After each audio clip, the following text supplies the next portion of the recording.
Some castles dominate hills, others command cities, but Château de Chenonceau does something far more delicate. It crosses a river, stretching gracefully over the Cher River in France's Loire Valley.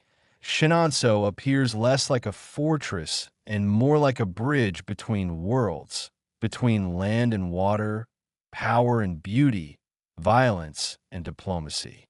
This was never a castle designed for siege. It was designed for control through elegance. Before the castle, the mill. Long before Chenonceau became a symbol of Renaissance refinement, the site held something far more practical, a mill. As early as the 13th century, a fortified mill stood on the Cher River, controlling trade, taxation, and passage. The river mattered. Whoever controlled the crossing controlled the region's economy.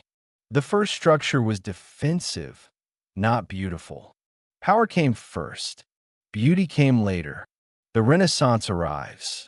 By the early 16th century, France was transforming. Medieval fortresses were losing relevance. Art, symmetry, and proportion replaced thick walls and arrow slits. Kings no longer needed castles to repel invaders. They needed them to display authority. Chenonceau would be reborn in this moment. Thomas Bohier and a dangerous ambition. In 1513, Thomas Bohier, a royal official serving King Francis I, purchased the Chenonceau estate. Bohier was not royalty. He was an administrator, powerful, wealthy, and dangerously ambitious. He decided to demolish the medieval mill fortress and replace it with something unprecedented, a Renaissance château built directly on the river. This was not only architectural ambition, it was political risk. Building on water, constructing a palace on a river was an engineering challenge few attempted. Foundations had to be sunk into the riverbed. Stone had to be positioned to resist flooding. Balance mattered more than strength. Chenonceau's earliest form rose slowly, elegant, symmetrical, and open. Large windows replaced defensive walls. Light replaced shadow. This was architecture that assumed stability. A castle without defenses. Unlike older fortresses, Chenonceau lacked major fortifications. No massy walls, no heavy towers, no battlements designed for war. This was a statement. The castle assumed the king's protection, and that assumption would later prove dangerous. Power comes at a price. Thomas Bohier never enjoyed Chenonceau fully. While construction continued, Bohier fell under suspicion for financial misconduct. After his death, King Francis I seized the chateau from Bohier's widow as repayment for alleged debts. Chenonceau changed hands not through battle, but through bureaucracy. This pattern would repeat. A royal prize. Once in royal possession, Chenonceau became something else entirely. No longer a private ambition, it became a stage for influence. The castle's position over the river made it symbolic. It connected land to land and people to power. Architecture as persuasion. Chenonceau's design was not accidental. Its symmetry suggested order. Its openness suggested trust. Its beauty suggested legitimacy. It was meant to persuade rather than intimidate. That made it perfect for court politics. The stage is set. By the mid-16th century, Chenonceau stood ready, not as a fortress of war, but as a fortress of relationship. Whoever controlled Chenonceau could host, influence, and manipulate. And soon, it would belong to the most powerful women in France. A castle that would be ruled by women. Unlike most castles of its era, Chenonceau's fate would be shaped almost entirely by women. Mistresses, queens, widows, men ruled France. Women ruled Chenonceau, the river that never stopped flowing. Throughout wars, revolutions, and regime changes, the Cher River continued beneath the arches. It witnessed royal rivalries, political exile, bloodless victories. Chenonceau did not fall through force. It survived through adaptation. The meaning of its beginning. Chenonceau began as an act of confidence. Confidence in art, confidence in power, confidence that beauty could protect what walls once did. That belief would be tested again and again. When Château de Chenonceau passed into the hands of Diane de Poitiers, it became something rare in European history. A palace ruled not by a queen, but by a woman who held no crown and yet commanded absolute influence. Diane de Poitiers did not inherit Chenonceau. She was given it, and that gift revealed more about power in Renaissance France than any treaty or war. The king's favor. Diane de Poitiers was nearly 20 years older than Henry II of France. That fact did not weaken her influence. It strengthened it. Diane had served at court since youth. She was educated, disciplined, politically aware, and profoundly strategic. By the time Henry ascended the throne in 1547, Diane was already his most trusted confidant and his lifelong mistress. Power in Renaissance courts did not always belong to wives. It belonged to those who understood proximity. Chenonceau, as a political statement, granting Diane de Poitiers control of Chenonceau was a deliberate act. Henry II did not simply reward affection. He rewarded loyalty, competence, and control. Chenonceau was not a casual residence. It was a royal jewel, elegant, visible, symbolic. Giving it to Diane signaled her dominance over court life. The queen, Catherine de' Medici, was still alive, and she understood the message perfectly. Transforming the castle, Diane de Poitiers did not treat Chenonceau as a retreat. She treated it as a platform. Under her direction, gardens were redesigned with strict symmetry. Pathways were formalized. Elegance replaced experimentation. Diane imposed order. Her gardens were not romantic. They were controlled. Geometry ruled everything, a reflection of how she ruled influence itself. Architecture as authority. Diane understood that architecture communicates power. She commissioned expansions and refinements that enhanced Chenonceau's beauty without overwhelming it. She avoided excess. She emphasized clarity. Her most ambitious project was the bridge across the Cher River. Though it would later be transformed by Catherine de' Medici, the idea originated with Diane to extend Chenonceau outward, connecting it physically to the landscape it governed. It was a metaphor made of stone. Power without visibility. Diane never claimed political office. She did not sit on councils or sign decrees. Her power was quieter. She influenced appointments. She shaped policy indirectly. She guided the king's decisions. Chenonceau became her headquarters, a place where alliances were hosted, favors were exchanged, and loyalty was rewarded. The castle became a diplomatic instrument, a rival watching closely. Catherine de' Medici never forgot that Chenonceau had been taken from her. Legally, it belonged to the crown. Emotionally, it had been claimed by Diane. The rivalry between the two women was silent, but absolute. Catherine waited, beauty as defense. Diane's rule over Chenonceau was defined by elegance. She believed beauty itself could protect power. And for more than a decade, it worked. The castle flourished. The court admired her. The king trusted her. Chenonceau became synonymous with grace, not conflict, the illusion of permanence. Diane believed her position was secure. She had survived decades at court. She had outlasted rivals. She had shaped a king. But her power depended on one fragile fact.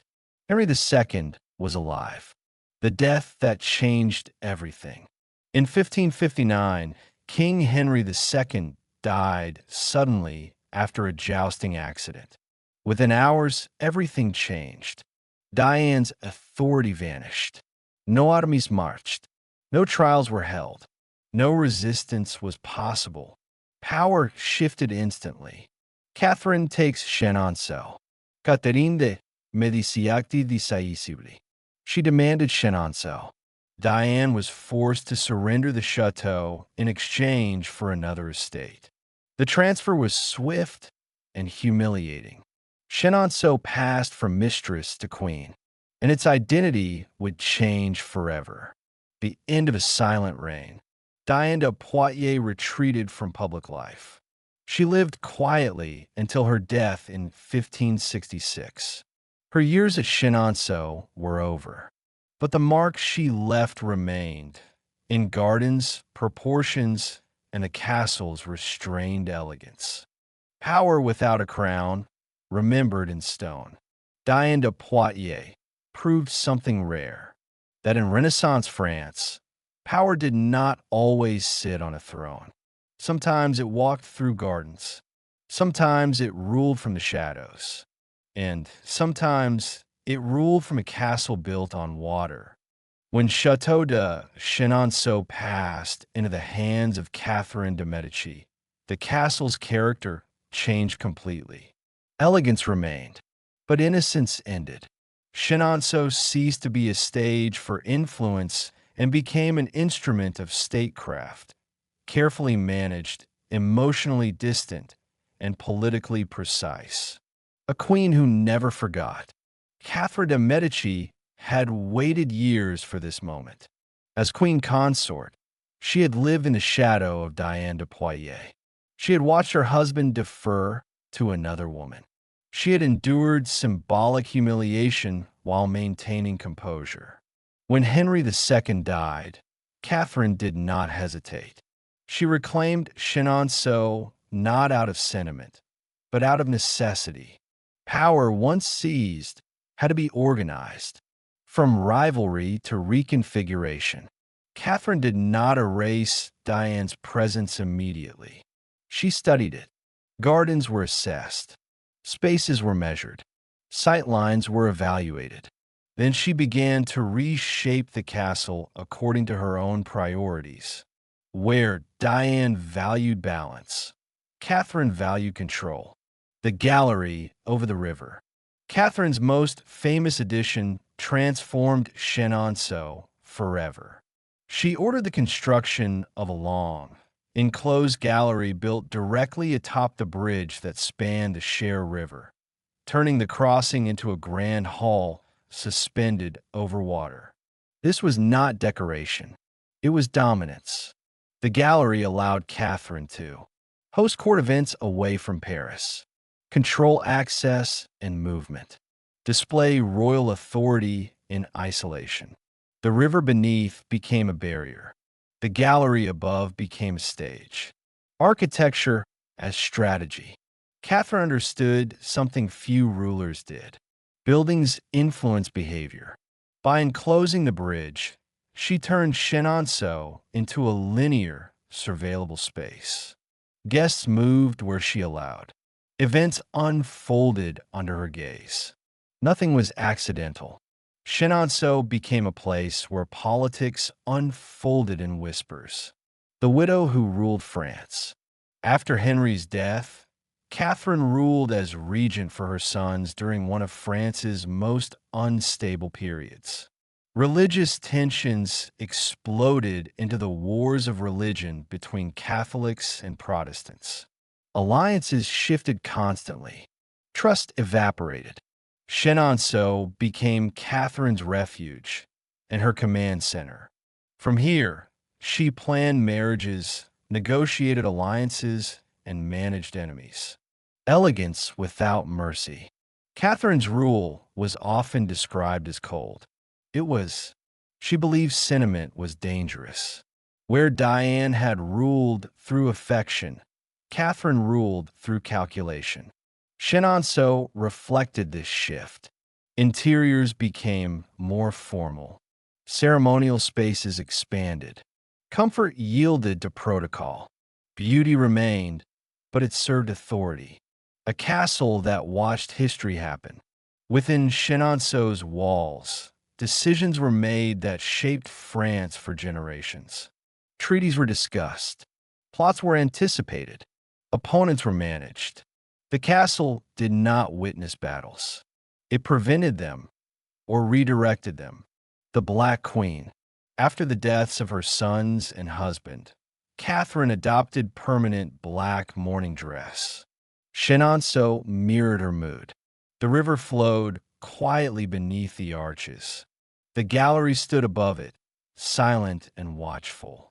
The castle became a place of controlled sorrow. Survival through adaptation. Unlike many royal residences, Chenonceau survived because Catherine adapted it. She did not overbuild. She did not abandon it. She integrated it into governance. That decision saved the château. The end of an era. Catherine de' Medici died in 1589.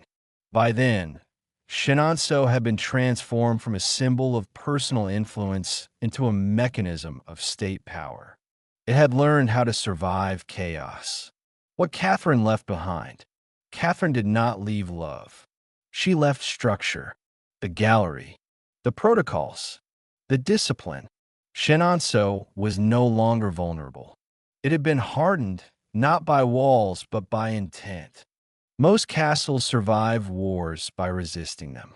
Château de Chenonceau survived by avoiding becoming a target. This distinction saved it. A dangerous century approaches. By the late 18th century, France was changing faster than its palaces could adapt. The monarchy weakened. Public anger grew. Symbols of aristocracy became liabilities.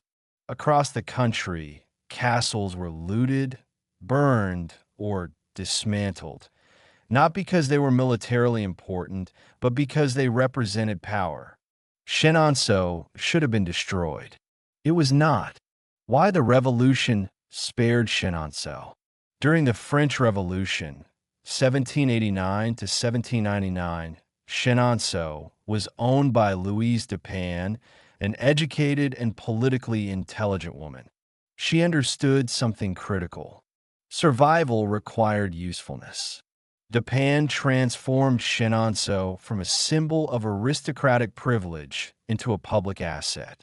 She emphasized that the bridge gallery over the Cher River served as an essential crossing point for commerce and movement.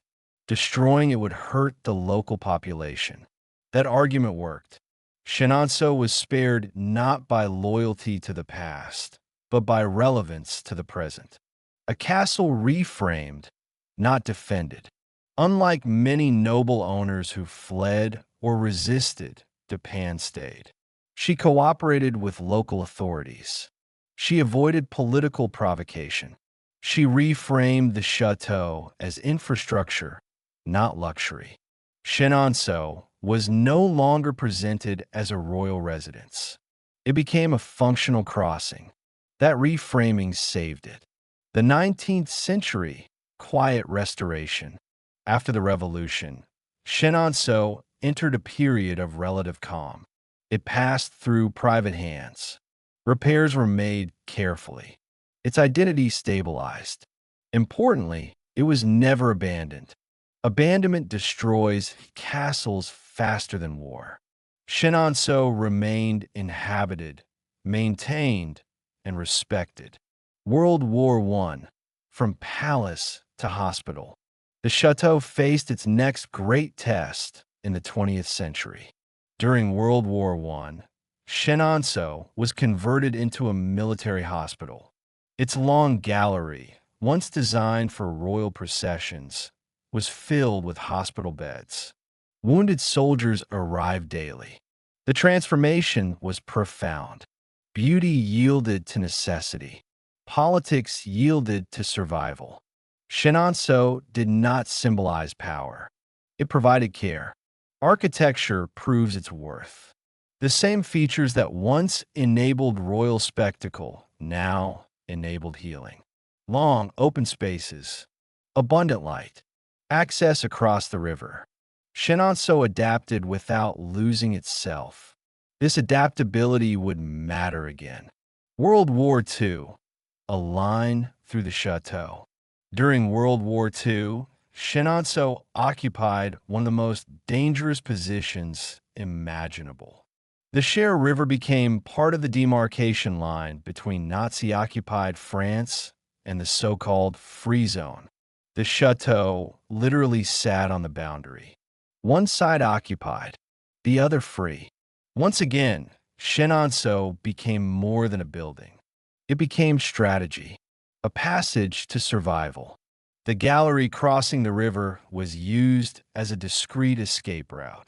Resistance members crossed through the château. People were hidden and guided across the line. Artworks were protected. This was not symbolic resistance. It was practical. Chenonceau saved lives by being architecturally useful. Survival without destruction. Despite its position, Chenonceau was not bombed. It was not burned. It was not stripped. Its caretakers navigated occupation carefully, avoiding provocation while quietly enabling survival. The château did not challenge power directly. It outlasted it. A pattern repeats. Across centuries, a pattern emerges. Chenonceau does not resist violently. Chenonceau does not retreat. Chenonceau adapts. This pattern explains its survival better than any legend.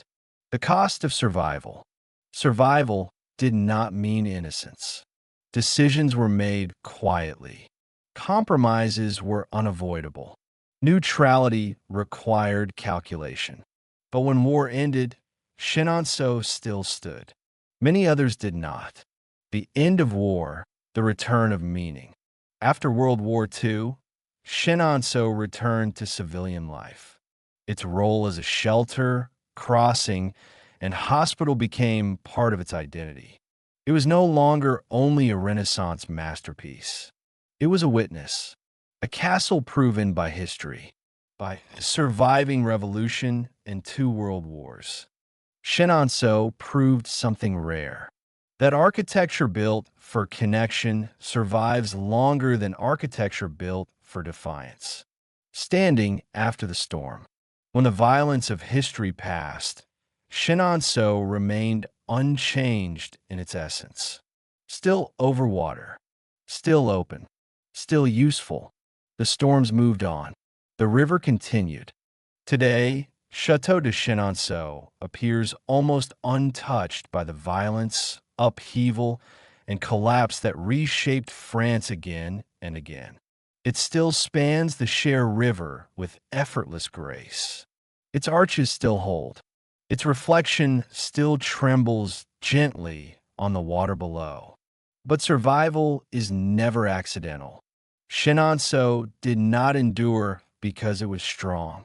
It endured because it was useful to power, to people, and eventually to memory. From royal property to private stewardship. After the fall of the monarchy and the turbulence of the French Revolution, Chenonceau faced a fate that destroyed many royal estates. It was seized. It was inspected. It was threatened. It was not destroyed. The reason was simple and practical. Chenonceau was not viewed as a symbol of tyranny. It had been managed, inhabited, and protected largely by women who emphasized diplomacy, charity, and care. Even revolutionaries saw it less as an emblem of oppression and more as a functional and beautiful structure. Later, the château passed into private hands, most notably the Menage family, who became its long-term custodians. This transition mattered. Private ownership allowed Chenonceau to be preserved without being frozen. The château in times of war. Chenonceau's most remarkable test came not in the 16th century, but in the 20th. During World War I, the château was converted into a military hospital. Its long gallery, once designed for royal processions, was filled with hospital beds. Thousands of wounded soldiers passed through its halls. Beauty gave way to necessity, and Chenonceau adapted. During World War II, the château's position over the Cher River placed it directly on the demarcation line between occupied and unoccupied France. Once again, its architecture became strategy. The gallery crossing the river served as an escape route for resistance members. Artworks were protected. People were hidden. Chenonceau did not fight. It sheltered. Preservation without illusion. Today, Chenonceau is one of the most visited châteaux in France. But unlike many historic sites, it does not pretend to belong to a single moment in time. Its rooms reflect layers. Renaissance elegance, royal politics, revolutionary survival, wartime adaptation. The château is preserved, but not sanitized. Visitors are not presented with myth. They are presented with continuity. A castle that was never about defense. Chenonceau's enduring meaning lies in what it never tried to be. It was never a military fortress. It was never a symbol of brute force. It was never defined by conquest. Its power was relational. It survived because it hosted, negotiated, healed, and adapted. The role of women reconsidered. Modern interpretations of Chenonceau increasingly focus on its most distinctive feature. It was shaped almost entirely by women. Not symbolic women. Not decorative figures, but decision-makers. Diane de Poitiers used beauty and order as authority. Catherine de' Medici used structure and surveillance as control. Later women used care and diplomacy as protection. Chenonceau challenges the traditional narrative of power. It suggests that influence does not always arrive on horseback. Sometimes it walks through corridors, meaning in the present. For modern visitors, Chenonceau offers something rare. Not all alone, not nostalgia alone, but clarity. It shows that power can be exercised quietly, that survival can come from flexibility, that architecture can shape behavior without violence. The chateau does not dominate the landscape. It harmonizes with it. A living structure, not a relic. Unlike ruined castles that exist only as reminders of loss, Chenonceau remains alive. Flowers are arranged daily. Gardens are maintained meticulously. Light still moves through the gallery as it always has. This is not accidental beauty. It is ongoing care. What Chenonceau ultimately represents. Chenonceau represents a different historical lesson. That the most enduring structures are not the strongest, but the most adaptable. That power expressed through intelligence can last longer than power expressed through force. That architecture built for people, not war, may outlive both. The river still flows. The Cher River has seen everything. Kings and queens, mistresses and regents, revolutionaries and soldiers. And still, it flows beneath Chenonceau, unimpressed, unstopped. The chateau survives not by resisting time, but by allowing time to pass through it. The enduring silence. Chenonceau does not shout its importance. It does not declare victory. It simply remains. And in that restraint lies its greatest strength. Final meaning. Château de Chenonceau is not a monument to domination. It is a monument to navigation, of politics, of relationships, of history itself. It reminds us that sometimes the most powerful structures are not those built to withstand attack, but those built to endure change.